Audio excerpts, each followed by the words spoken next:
Angle fit pant எப்படி ஈஸியாக cut பண்ணுறது பார்க்கலாமா?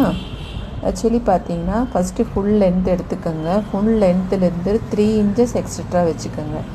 ஃபஸ்ட்டு ஒரு 1.5 inch பார்த்தீங்கன்னா இந்த மாதிரி மடித்து தைக்கிறதுக்கு நாடா போடுவோம் இல்லைங்களா, இல்லாட்டி எலாஸ்டிக்கு, அதுக்காக ஒரு 1.5 inch கொடுக்கணும். கீழே கொடுத்துருக்கிறது ஃபேப்ரிக் வச்சு மடித்து திருப்புறதுக்காக இந்த 1 inch கொடுத்துருக்கோம்.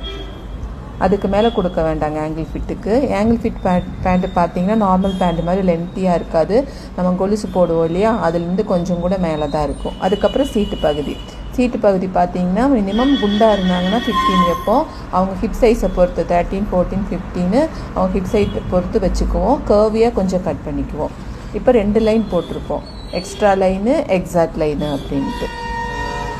இந்த மாதிரி ரொம்ப ஸ்ட்ரைட்டாக தான் வரணும். நம்ம நார்மல் பேண்ட்டுக்கு வர மாதிரி ஒரு வி ஷேப்பில் வரும் இல்லையா, அந்த மாதிரி இந்த ஸ்ட்ரைட் பேண்ட்டுக்கு வரக்கூடாதுங்க.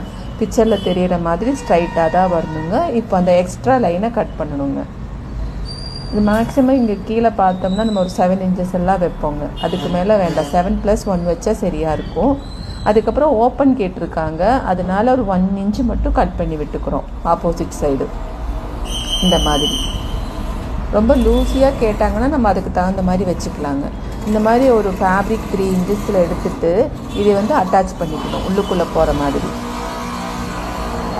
அட்டாச் பண்ணிவிட்டு ஃபினிஷ் பண்ணிக்கலாம். இது உங்களுக்கு நாடா போடுற ஸ்பேஸுக்கான கட் மார்க் போட்டு